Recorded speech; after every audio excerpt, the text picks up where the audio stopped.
Hello दोस्तों, कैसे हैं आप सब। स्वागत है आपका अपने YouTube channel Sunny Thakur vlogs में। और मैं आपका दोस्त सनी ठाकुर आज एक बार फिर हाजिर हूँ आपके सामने एक नई वीडियो पर रिएक्शन लेकर।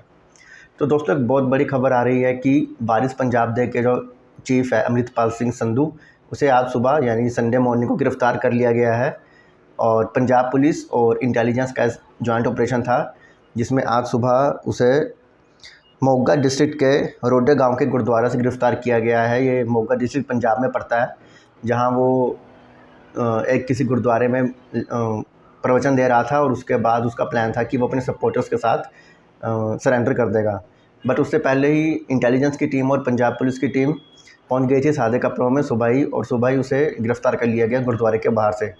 और अब उसे ले जाया जाएगा असम के डिब्रूगढ़ जेल में, जहाँ उसके बाकी साथी भी कैद है। और क्योंकि उस पर NSA लगा हुआ है, इसलिए उसे असम ले जाया जाएगा। तो दोस्तों, सुबह उठते बहुत बड़ी खबर आई है कि 36 दिन से फ़रार था अमृतपाल सिंह संधू, और आज सुबह उसे गिरफ़्तार कर लिया गया है। तो ये बहुत अच्छी खबर है, बहुत सक्सेस है पंजाब पुलिस और इंटेलिजेंस के लिए। तो आइए दोस्तों, आज बात करते हैं अमृतपाल सिंह संधू के बारे में, उसके बचपन से लेकर अभी तक उसकी लाइफ के बारे में, और कैसे वो वारिस पंजाब डे से जुड़ा, और उसके बाद जुड़ने के बाद उसने किस तरह से एक एजेंडे के तहत खालिस्तान मूवमेंट को चलाया। तो दोस्तों, अमृतपाल सिंह संधू का जन्म हुआ था 17 जनवरी 1993 को अमृतसर डिस्ट्रिक्ट यानी पंजाब में हुआ था, जल्लूपुर खेड़ा गांव में। उसके पेरेंट्स का नाम है तरसेम सिंह और बलविंदर कौर। 3 बच्चों में सबसे छोटा है ये अमृतपाल सिंह संधू। और ये इनकी फैमिली सिखिज़म को फॉलो करती है, यानी कि सिख धर्म से जुड़े हुए हैं, ये सिख हैं। तो अभी कुछ टाइम पहले ही अमृतपाल सिंह ने एक UK बेस्ड लड़की किरणदीप कौर से शादी की थी। और जैसे आपने सुना ही होगा कि 2 दिन पहले किरणदीप कौर ने वापस लंदन जाने की कोशिश की थी, पर उसे इमिग्रेशन के ऑफिशियल्स द्वारा रोक लिया गया एयरपोर्ट पे, और पूछताछ के बाद उसे वापस घर भेज दिया गया। मतलब उसे लंदन नहीं जाने दिया गया, और लंदन जाना चाहती थी, वो UK की सिटीज़न है, बट उसे इमिग्रेशन वालों ने रोक लिया। और क्योंकि वो अमृतपाल सिंह संधू की वाइफ है, जो भगोड़ा घोषित हो चुका था, अब तो उसे गिरफ़्तार कर लिया है, तो इस वजह से इमिग्रेशन वालों ने उसे वापस भेज दिया। तो अमृतपाल सिंह संधू का जो चाचा है, जो VV अरेस्ट है, वो भी जेल में है डिब्रूगढ़ में। वो सरपंच था गांव का, 10 साल सरपंच रहा, और UK जाने से पहले वो 10 साल गांव का सरपंच था। अब अमृतपाल सिंह के साथ क्या हुआ कि 10वीं के बाद उसने 10th पास की, तो उसके बाद उसने एडमिशन लिया मैकेनिकल इंजीनियरिंग करने के लिए एक पॉलिटेक्निक कॉलेज में, लॉर्ड कृष्णा पॉलिटेक्निक कॉलेज में कपूरथला में 2009 में। बट 3 साल बाद उसकी इंजीनियरिंग पूरी होने वाली थी, डिप्लोमा, बट उसने उससे पहले ही ड्रॉप आउट कर दिया। और वो कहता था कि मैंने पूरे 3 साल में एक भी बुक नहीं पढ़ी, और उसका बिल्कुल भी मन नहीं लगता था वहाँ पे। उसके बाद 2012 में वो दुबई शिफ्ट हो गया, जहाँ पे वो फैमिली ट्रांसपोर्ट बिज़नेस संभालने लगा दुबई में। और उसने अपनी लिंक्डइन प्रोफाइल में लिखा हुआ है कि वो उसके पास यूनिवर्सिटी ऑफ पंजाब से मैकेनिकल इंजीनियरिंग की डिग्री है, और साथ ही साथ वो ऑपरेशंस मैनेजर है संधू कार्गो ट्रांसपोर्टेशन, एंड उसको एक्सपीरियंस है ट्रांसपोर्टेशन, ट्रक और रेल रोड इंडस्ट्री का। तो ये उसने अपनी लिंक्डइन प्रोफाइल में लिखा हुआ है। अब हुआ क्या कि जब भारत में फार्मर प्रोटेस्ट हुए थे, जब पार्लियामेंट में बिल लेके आए थे, सरकार बिल लेकर आई थी, जिसमें उसके जो 3 बिल में 3 बातें थी जिनके खिलाफ थे जो किसान थे, वो प्रोटेस्ट कर रहे थे। तो उस प्रोटेस्ट में ये दुबई से आया, इंडिया आया, उस प्रोटेस्ट में शामिल हुआ। और उस प्रोटेस्ट में एक एक्टर था पंजाब का, दीप सिद्धू, वो भी वहाँ पे प्रोटेस्ट कर रहा था। लेकिन बाद में उसकी एक सड़क हादसे में मौत हो गई थी दीप सिद्धू की, तो वहाँ पे प्रोटेस्ट कर रहा था। तो इंडिया से रिटर्न, मतलब इंडिया आने के बाद अमृतपाल ने प्रोटेस्ट ज्वाइन किया, और वहाँ पे वो दीप सिद्धू को सपोर्ट करने लगा। उस वक्त जब वो आया, उस वक्त वो पगड़ी पुगड़ी कुछ नहीं पहनता था, उसके बाल भी कटे हुए थे। मतलब वो सिख धर्म की पूरी, जो सिख धर्म फॉलो करने को कहता है चीज़ें, वो फॉलो नहीं कर रहा था, क्योंकि सिखिज़म में बाल नहीं कटवाए जाते हैं। उसने बाल काटे हुए थे, वो एक मोना कह सकते हैं, एक मोना सिख था। तो जब प्रोटेस्ट ख़त्म हुआ, उसके बाद वो वापस दुबई चला गया, बिज़नेस संभालने लगा दोबारा जाके। तो प्रोटेस्ट के दौरान क्या हुआ कि जो एक्टर था दीप सिद्धू, उसको एक आइडिया आया कि पंजाब के लोगों के राइट्स के लिए आवाज़ उठाई जाए। तो उसने उसकी कोशिश की, तो उसको पकड़ लिया गया जब वो किसानों के ग्रुप को दिल्ली लेकर गया था लाल किले पर। और वहाँ पर उसने रिपब्लिक डे जो 2021 का रिपब्लिक डे हुआ था वो पूरे टीवी पे आया था, नेशनल इंटरनेशनल मीडिया पे, कि कैसे वहाँ पे उन्होंने उसके समर्थकों ने तोड़फोड़ की थी और वहाँ से तिरंगा हटाकर वहाँ पर जो आई थिंक ये जो सिख धर्म का निशान है, पवित्र निशान, खंडे का निशान, उसको लगा दिया था। बट उसके बाद उस शख्स को भी पकड़ लिया गया था। तो क्या हुआ कि उसके बाद उसे अरेस्ट कर लिया गया, दीप सिद्धू को, और कुछ टाइम वो जेल में रहा। तो जेल से बाहर आने के बाद उसने वारिस पंजाब डे जो एक फाउंडेशन है उसकी स्थापना की। दीप सिद्धू ने स्थापना की थी वारिस पंजाब डे की, और वो पंजाब के लोगों के हक़ के लिए, जो फार्मर्स उनके हक़ के लिए उसने वो वारिस पंजाब डे फाउंडेशन बनाई थी। तो जो अमृतपाल था वो भी दुबई में था उस टाइम, बट वो भी वहाँ से रिमोटली इस वारिस पंजाब डे मूवमेंट के साथ जुड़ गया था, फाउंडेशन के साथ। बट उसका एक चीज़ ये था कि वो जब भी बात करता था वो खालिस्तान की बात बीच में करना शुरू कर देता था, और जो ये चीज़ थी ये दीप सिद्धू को मतलब अच्छी नहीं लगी। तो उसने क्या किया कि उसने जो अमृतपाल सिंह संधू था जो वहाँ से ऑडियो बात करता था ऑडियो के थ्रू, तो उसको ब्लॉक करवा दिया। साथ में उसने दीप सिद्धू ने अमृतपाल का नंबर भी ब्लॉक कर दिया। और ऐसा कहते हैं कि जब अमृतपाल सिंह संधू था दुबई में तो वहाँ पे वो आईएसआई के कांटेक्ट में आया था, जो पाकिस्तान की इंटेलिजेंस एजेंसी है और जो पहले भी खालिस्तान मूवमेंट को सपोर्ट करती रही है। तो Amritpal Singh come in contact with Jaswant Singh Rode, nephew of Bhindranwale and brother of Lakhbir Singh Rode, who runs international Sikh youth federation from Lahore, and Babbar Khalsa का आतंकवादी है परमजीत सिंह पम्मी। तो ये इनको मिला था वो भिंडरांवाले के भतीजे को, जसवंत सिंह रोडे को, जो और लखबीर सिंह रोडे को भिंडरांवाले का जो भाई था। तो उससे क्या हुआ कि उनके द्वारा अमृतपाल सिंह मिला अवतार सिंह खंडा से, जो यूके बेस्ड सिख एक्टिविस्ट है, जो श्रोमणी अकाली दल अमृतसर जो पंजाब में एक पॉलिटिकल पार्टी है जहाँ से मेंबर ऑफ पार्लियामेंट है सिमरनजीत सिंह मान, जो खुद कहता है कि वो खुद खालिस्तान का सपोर्टर है और अभी मेंबर ऑफ पार्लियामेंट है। तो उसके पिता member of Khalistan liberation force से जुड़े हुए थे अवतार सिंह खंडा के। तो इंडियन इंटेलिजेंस के अनुसार जो खंडा ने अमृतपाल को ग्रूम किया और उसको खालिस्तानी एक्टिविस्ट बनने के लिए ग्रूम किया और उसे भेज दिया जॉर्जिया, यूएस में जॉर्जिया एक जगह, वहाँ पे भेज दिया ट्रेनिंग के लिए। और फरवरी 2022 में जब एक रोड एक्सीडेंट में दीप सिद्धू की मौत हो गई थी, तो उसके बाद 4 मार्च 2022 को एक फेसबुक पर लेटर पोस्ट होता है कि अब से अमृतपाल सिंह संधू जो है वो वारिस पंजाब डे का चीफ होगा। बट जो लेटर था इस लेटर में बहुत कंट्रोवर्सी हुई थी, क्योंकि कुछ लोगों ने कहा कि ये जो फेसबुक आईडी हैक करके लेटर पोस्ट किया गया है, और कुछ लोगों का कहना है कि जब दीप सिद्धू जिंदा था तो उसने हरनेक सिंह उप्पल को पहले ही हेड बना दिया था वारिस पंजाब डे का, और अमृतपाल सिंह संधू को नहीं बनाया था। बट अमृतपाल सिंह खुद को हेड बोलने लगा, यहाँ तक कि जो दीप सिद्धू की फैमिली थी उसने भी कभी नहीं माना कि अमृतपाल सिंह संधू जो है वो वारिस पंजाब डे का चीफ़ है। तो तब भी वो उसकी जो नियुक्ति थी वो भी कंट्रोवर्शियल रही थी। अब क्या हुआ कि अगस्त 2022 में अमृतपाल वापस इंडिया आया, और इंडिया आते फिर वो मतलब पूरी तरह सिख जो एक होता है सिर पर पगड़ी बांधना वैसा सा वो दिखने लगा। मतलब उसने पगड़ी बांधना शुरू कर दिया, उसने अपना जो फैमिली बिजनेस था वो छोड़ दिया, और जो उसके पास कनाडा की थी सिटीजनशिप वो भी छोड़ दी।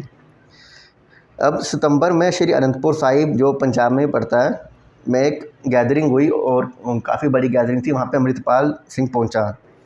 और एक हफ्ते बाद मोगा डिस्ट्रिक्ट के रोडे गांव में दस्तारबंदी हुई, जो जरनैल सिंह भिंडरांवाला जो पहले खालिस्तानी सपोर्टर था, जब ऑपरेशन ब्लू स्टार हुआ था, जब जो गोल्डन टेम्पल है अमृतसर में वहाँ पर आर्मी अंदर घुस गई थी और भिंडरांवाले को मार गिराया था, तो उसी का जो नेटिव गांव था वहाँ पर दस्तारबंदी हुई।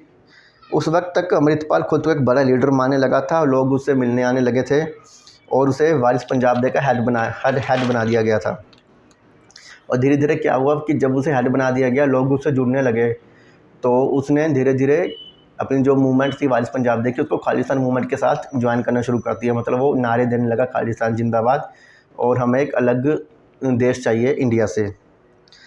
तो अमृतपाल सिंह ने कैंपेन स्टार्ट किया to motivate youth of Punjab, और फिर कहा कि मैं ड्रग्स और जो बुरी आदतें पंजाब के जो नौजवानों में उनसे उन्हें बाहर निकालूंगा, और जो पंजाब की उस टाइम की रिलीजियस अथॉरिटीज़ थी उन्होंने बहुत प्रशंसा की इस चीज़ की कि अमृतपाल सिंह एक बहुत नेक काम कर रहा है। यहाँ तक कि जो अकाल तख्त का ऑफिशियल था, एक शख्स, उसने कहा कि संडे को सिर्फ 200 लोग अमृत छकने के लिए आते थे और अमृतपाल के एफर्ट से अब हर संडे 1000 तक जो यूथ है वो आने लगा है। फिर अमृतपाल पंजाब से बाहर भी सिखिज़म के प्रचार के लिए जाने लगा।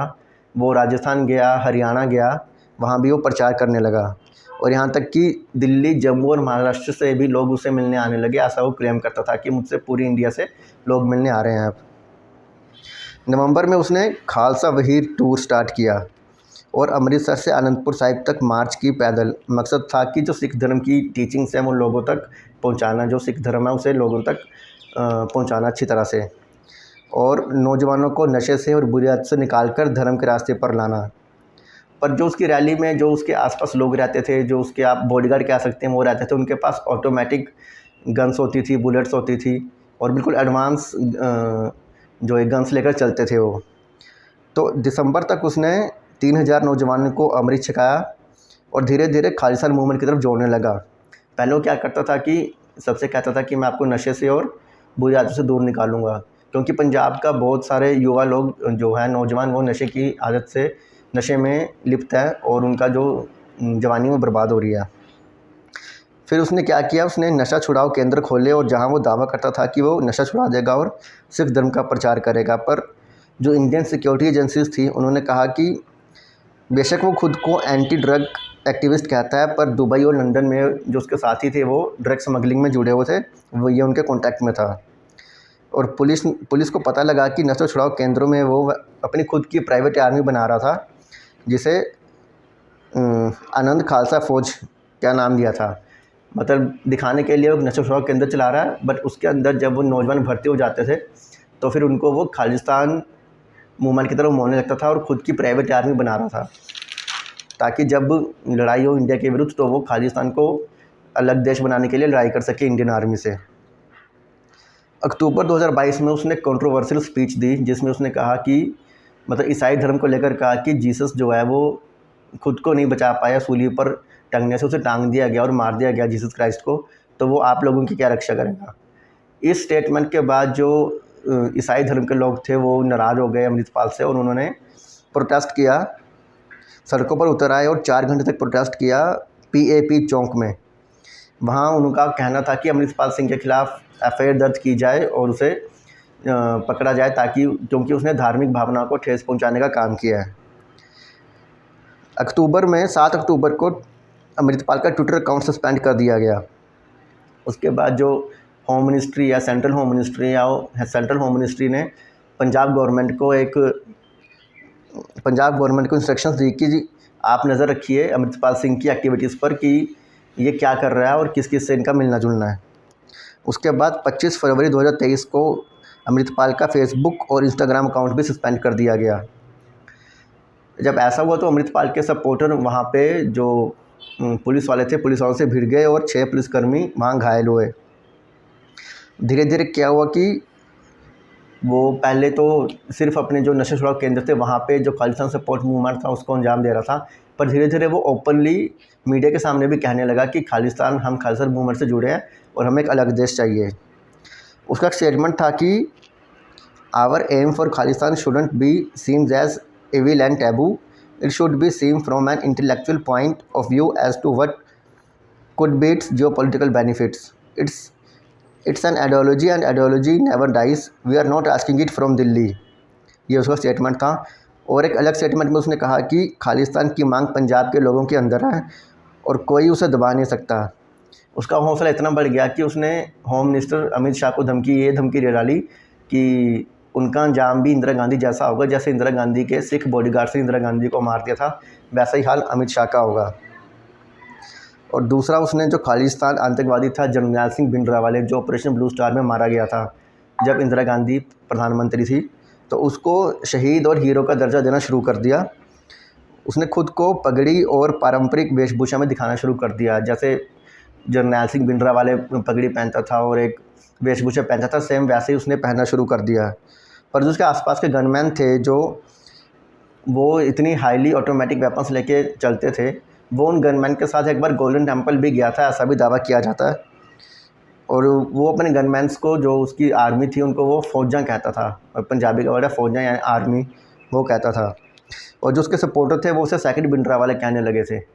मतलब वो जिस काम के लिए इंडिया आया था, उस काम के लिए वो धीरे धीरे अब सफल होने लगा था। अब हुआ क्या कि नवंबर 2022 में शिवसेना के एक पॉलिटिशियन को गोली मार दी गई। तो उनका नाम आई थिंक संजय सूरी था, उनको सरेआम गोली मार दी गई। और जिस शख्स ने गोली मारी उसका नाम था संदीप सिंह सनी, और उसकी गाड़ी के ऊपर वारिस पंजाब दे का स्टिकर लगा हुआ था। वारिस पंजाब दे जिसका हेड है अमृतपाल सिंह संधू। तो पंजाब पुलिस ने अमृतपाल सिंह को हाउस अरेस्ट कर लिया। बट अमृतपाल सिंह ने कहा कि मेरा उस मर्डर से कोई लेना देना नहीं है, मैं उस शख्स को जानता नहीं हूँ। तो कुछ टाइम बाद उसे रिलीज़ कर दिया गया, और उसके बाद उसने अमृत प्रचार कैंपेन चलाया हरियाणा में। 9 दिसंबर 2022 को अमृतपाल के सपोर्टर्स ने बिहारीपुरा गुरुद्वारा में तोड़फोड़ की। उसके बाद 13 दिसंबर को जलंधर के गुरुद्वारे में तोड़फोड़ की। उन्होंने सोफ़े और कुर्सियाँ जला दी, क्योंकि उनका कहना था कि गुरु ग्रंथ साहिब के लेवल पर बैठकर, यानी कि सोफ़े और कुर्सी पर बैठकर कोई प्रे नहीं कर सकता है। इसलिए उसके सपोर्टर्स ने दोनों गुरुद्वारों में तोड़फोड़ की और काफ़ी वहाँ नुकसान किया। फरवरी 2023 में एक आदमी ने कंप्लेंट की, एफआईआर की अजनाला पुलिस स्टेशन में, कि उसे किडनैप किया गया और मारा गया था। और मारा गया किसके द्वारा? अमृतपाल सिंह के एक साथी द्वारा मारा गया। और पुलिस ने एफआईआर अगेंस्ट की और उस शख्स को गिरफ़्तार कर लिया। उसका नाम था लवप्रीत सिंह तूफ़ान। उसके बाद अमृतपाल सिंह ने पंजाब पुलिस को अल्टीमेटम दे दिया कि लवप्रीत सिंह तूफ़ान को जल्द से जल्दी छोड़ दिया जाए, वरना फिर अंजाम बुरा होगा। उसके बाद क्या किया कि पुलिस ने कुछ उसको रिस्पॉन्ड नहीं किया। उसके बाद अमृतपाल अपने बहुत सारे जो सपोर्टर्स थे उनको लेकर, साथ में सबके पास ऑटोमेटिक वेपन्स थे, और साथ में गुरु ग्रंथ साहिब को ढाल बनाकर, सबसे आगे जो गुरु ग्रंथ साहिब जो सिखों का सबसे पवित्र ग्रंथ है, उनको एक पालकी में रखा। और उनके पीछे काफ़ी सारे सपोर्टर्स, साथ में अमृतपाल सिंह भी था वहाँ पे, तलवारें लेकर, ऑटोमेटिक वेपन्स लेकर सब उस पुलिस स्टेशन में घुस गए जहाँ पर उस शख्स को गिरफ़्तार किया गया था, तूफ़ान सिंह को। और वहाँ तोड़फोड़ करते हुए पुलिस वालों को भी नुकसान पहुँचाया, वहाँ पे उनकी गाड़ियाँ जला दी और उस तूफ़ान को छुड़ा कर ले गए वो। और इस सब के बाद जो पंजाब पुलिस थी और पंजाब गवर्नमेंट की बहुत किरकिरी हुई कि कैसे एक शख्स घुसा थाने में और अपने दोस्त को छुड़ा कर ले गया, अपने साथी को छुड़ा कर ले गया। तो पुलिस का तर्क ये था कि वो गुरु ग्रंथ साहिब की ओट में आया था और इसलिए वो हम कुछ नहीं कर सके। उसके बाद 10 मार्च को पंजाब पुलिस ने मार्च में पंजाब पुलिस ने क्रैकडाउन स्टार्ट किया वारिस पंजाब दे के ख़िलाफ़, जिसमें 78 लोगों को अरेस्ट किया गया और उनसे पूछताछ की गई। क्योंकि अजनाला पुलिस कांड के बाद वो इंडियन एजेंसीज और पंजाब पुलिस की एजेंसीज के रडार पर आ गया था। उसके बाद उन्होंने फैसला कर लिया कि अब इसका जो पूरा सिस्टम है मुंह में चला रहा है, उसे क्रैकडाउन करना है। तो अमृतपाल को पकड़ना था किसके लिए? For attempt murder, law enforcement and समाज में नफरत फैलाना। इन सब के लिए उस पर चार्ज लगाए गए थे और इसलिए उसको पकड़ना था, अमृतपाल सिंह को। और इस क्रैकडाउन जिस दिन ये शुरू किया गया, जिस दिन 78 लोगों को पकड़ा गया, उसके एक दिन बाद अमृतपाल ने पंजाब के मुक्तसर डिस्ट्रिक्ट में खालसा वीर नाम का प्रोग्राम करना था, तो वो प्रोग्राम भी नहीं हो पाया। उसके बाद उसकी धरपकड़ शुरू हुई, पूरा उसका क्रैकडाउन शुरू किया गया। पर क्या हुआ कि किसी तरह वो गाड़ी में बैठकर बच निकला। उसके बाद कभी उसने अपना हुलिया बदला, कभी गाड़ी बदली, कभी बाइक पे दिखा, वो मीडिया में दिखाया गया, कभी एक किसी रेडी के पीछे बाइक रख के जा रहा है। उसके साथ एक उसका फ्रेंड नहीं था, उसका साथी था पपलप्रीत सिंह। कुछ लोगों का कहना था कि इन सबके पीछे पपलप्रीत सिंह का हाथ है, कि वो अमृतपाल सिंह को भगा रहा है, कहाँ जाना है कहाँ नहीं जाना है, ये सब पपलप्रीत के इशारे पे हो रहा है। तो वो कभी सीसीटीवी कैमरे में दिखा, कभी उत्तराखंड में दिखा, कभी लगा वो नेपाल भागना चाहता है, कभी लगा वो कश्मीर से पाकिस्तान भागना चाहता है। तो बहुत सारी ऐसी अफवाहें उड़ रही थी। पर इंडियन इंटेलिजेंस एजेंसी और पंजाब पुलिस की इंटेलिजेंस एजेंसी दोनों मिलकर काम कर रही थी। उन्होंने अमृतपाल को पकड़ने का ऑपरेशन चला दिया हुआ था। फिर क्या हुआ, उसके चाचा ने और उसके साथी ने एक सरेंडर कर दिया पंजाब पुलिस के आगे और ख़ुद को, और फिर पुलिस उनको पकड़कर उन पर एनआईए लगाया गया और उन्हें पकड़कर डिब्रूगढ़ जेल ले गई, असम के। उसके बाद वारिस पंजाब दे ने, जो ऑर्गेनाइजेशन है, उसने एक फ़ाइल किया हेबियस कॉर्पस प्ली इन पंजाब हाई कोर्ट की अमृतपाल सिंह को गिरफ़्तार कर लिया गया है, पर पुलिस उसकी गिरफ़्तारी दिखा नहीं रही है, उसकी जान को नुकसान है। तो जो पंजाब के गवर्नर हैं उन्होंने हाई कोर्ट को इन्फॉर्म किया कि ऐसी कोई बात नहीं है, हम कोशिश कर रहे हैं अमृतपाल को पकड़ने की, पर अभी वो गिरफ्त में नहीं आया है। उसके बाद उस पर भी NSA लगा दिया गया और उसके साथ उसके 4 साथियों पर भी NSA लगा दिया गया। इस दौरान 200 से ज़्यादा गिरफ्तारियाँ हुई और पंजाब में mobile services, internet services, message services ठप कर दी गई थी। 21 मार्च को दोपहर तक बंद रही पूरे पंजाब में मोबाइल सर्विसेज, बट पंजाब के कुछ ज़िलों में 23 मार्च तक दोपहर तक ये इंटरनेट सर्विसेज बंद थी। और साथ ही साथ पंजाब की कैपिटल चंडीगढ़ तो बिल्कुल पंजाब के मोहाली ज़िले के साथ ही लगता है, SAS ज़िले के साथ, वहाँ पर भी धारा 144 लगा दी गई कि जिसमें पब्लिक प्लेस पे एक टाइम पर 4 से ज़्यादा लोग इकट्ठे नहीं हो सकते। उसके बाद क्या हुआ कि इंडियन गवर्नमेंट ने ट्विटर को कहा कि आप 122 अकाउंट्स को सस्पेंड कीजिए, क्योंकि उसमें जो खालिस्तान मूवमेंट है और वारिस पंजाब डे के जो मूवमेंट है उनके लोगों के वो हैंडल्स हैं। 11 दिन बाद वीडियो आया जिसमें वो 11 दिन बाद वीडियो आता है अमृतपाल सिंह का, जिसमें वो बता रहा है कि जो अकाल तख्त के जत्थेदार हैं वो बुलाएं, क्या सरबत खालसा बुलाएं, पूरे जो सिख कम्युनिटी उनके लोगों को इकट्ठा करें और तब मैं वहाँ सरेंडर कर दूँगा, ऐसा एक वीडियो आया था। बट इंडियन इंटेलिजेंस ने एलिगेशन लगाई कि उसके जो संबंध है वो पाकिस्तान की ISI के साथ हैं। ISI ने ग्रूम किया अमृतपाल को खालिस्तान एक्टिविटीज़ बनने के लिए, और साथ ही साथ उसके पूरे इंटरनेशनली भी खालिस्तान टेरर ग्रुप से लिंक हैं। उसे ट्रेनिंग दी गई है ISI के द्वारा जॉर्जिया में, जो USA में है। उसके बाद तजिंदर सिंह गिल, जिसे गोरखा बाबा भी कहा जाता है, जो ख़ास आदमी था अमृतपाल सिंह का, उसे गिरफ़्तार कर लिया गया।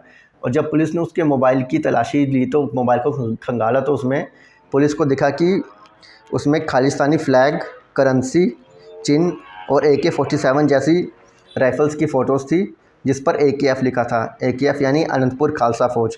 वो अपनी प्राइवेट आर्मी बना रहा था AKF करके, और जिस मकसद था कि जब अच्छी तरह से आर्मी बन जाएगी उसके बाद वो एकदम से इंडियन गवर्नमेंट पर या फिर पंजाब को इंडिया से अलग करने के लिए मूवमेंट शुरू करेंगे। इसके लिए वो अपनी एक फ़ौज बना रहा था। और जो इसकी वाइफ है किरणदीप कौर, जो UK की सिटीज़न है, कुछ टाइम पहले इसने शादी की थी, तो वो कुछ टाइम अभी 2 दिन पहले वो विदेश जाना चाहती थी, मतलब लंदन जाना चाहती थी। वो लंदन की सिटीज़न है, बट इमिग्रेशन वालों ने रोक कर उसको वापस इंडिया में रहने में जाने नहीं दिया। और जब ये गिरफ्तारी शुरू हुई और अमृतपाल के पीछे सब पड़े हुए थे, मतलब इंटेलिजेंस एजेंसीज और पंजाब पुलिस, तो इंडिया में भी और विदेशों में भी, जैसे UK में, US में, कनाडा में, जो इंडियन एम्बेसीज हैं उसके बाहर बहुत प्रोटेस्ट किए इन खालिस्तानियों ने। वीडियोस भी आई थी और मैंने पहले इस वीडियो पर रिएक्ट भी किया था। मेजर गौरव ने एक वीडियो बनाई थी कि कैसे वो एम्बेसी के अंदर घुसे, तोड़फोड़ की और इंडिया का झंडा हटा दिया और अपना खालिस्तान का झंडा लगाया। तो ये सब कुछ इंटरनेशनली जो कर रहे थे खालिस्तानी। न्यूजीलैंड में भी प्रोटेस्ट हुए, पर न्यूजीलैंड में उन्होंने पीसफुल प्रोटेस्ट किए, वहाँ कोई उन्होंने तोड़फोड़ नहीं की। और उसके अलावा एक ब्रिटिश सिख लेबर का मेंबर ऑफ पार्लियामेंट है तनमनजीत सिंह ढेसी, जिसने इंडियन गवर्नमेंट के एक्शन को क्रिटिसाइज़ किया कि एक सिख नौजवान को बेवजह फंसाया जा रहा है। और पॉलिटिशियंस ऑफ कनाडा ने Jagmeet Singh ask Canada government to raise this concern to their Indian counterparts, कि जो उसने कनाडा की जो गवर्नमेंट है उस पर दबाव बनाया कि इस चीज़ को जो अपने इंडियन काउंटर पार्ट्स हैं उनके खिलाफ़ उठाया जाए। और इसके अलावा जब अमृतपाल सिंह को अब तो आज उसे गिरफ़्तार कर लिया गया, उसे गिरफ़्तार करके अब उसे असम के डिब्रूगढ़ जेल ले जाया जाएगा। शायद अभी तक ले भी गए होंगे। और ये बहुत बड़ी कामयाबी है इंटेलिजेंस के लिए, इंडियन और पंजाब पुलिस के लिए, क्योंकि ये जो वो लोग हैं जो ISI से सपोर्टेड हैं और जो कभी भी भारत को एक भारत नहीं होने देना चाहते। अपना अलग देश चाहिए इन्हें खालिस्तान, और ये चाहते हैं कि हमारी अलग करेंसी हो, अलग देश हो, अलग हमारा कॉन्स्टिट्यूशन हो। बट ऐसा ना पहले हो पाया था, ना अब हो पाएगा, क्योंकि इंडियन गवर्नमेंट क्या कि पंजाब के लोगों में भी वो भारत के साथ ही रहना चाहते हैं। उन्हें कोई अलग देश नहीं चाहिए। उन्हें पता है कि जो उनकी तरक्की है वो भारत के साथ ही रहकर होगी, और भारत भी जानता है कि अखंड भारत है जो वो उसमें से कोई भी देश अलग नहीं हो सकता है, कोई भी राज्य अलग नहीं हो सकता है। ये आपने देखा ही होगा कि जो चाइना है वो भी अरुणाचल प्रदेश पर अपना हक जताता रहता है। बट इंडियन गवर्नमेंट का स्टैंड उस पर भी क्लियर है। तो दोस्तों ये थी वीडियो अमृतपाल सिंह पर, उसकी लाइफ से लेकर बचपन से लेकर अभी तक क्या हुआ हमने सब आपको बताया। तो आपको वीडियो कैसी लगी मुझे कमेंट में जरूर बताइएगा। वीडियो को लाइक कीजिएगा, शेयर कीजिएगा अपने फ्रेंड और फैमिली के साथ, और साथ ही साथ मेरे चैनल सनी ठाकुर ब्लॉग्स को जरूर सब्सक्राइब कीजिएगा। जल्दी मिलता हूँ आपसे नए वीडियो में, तब तक अपना ध्यान रखिएगा। Good bye.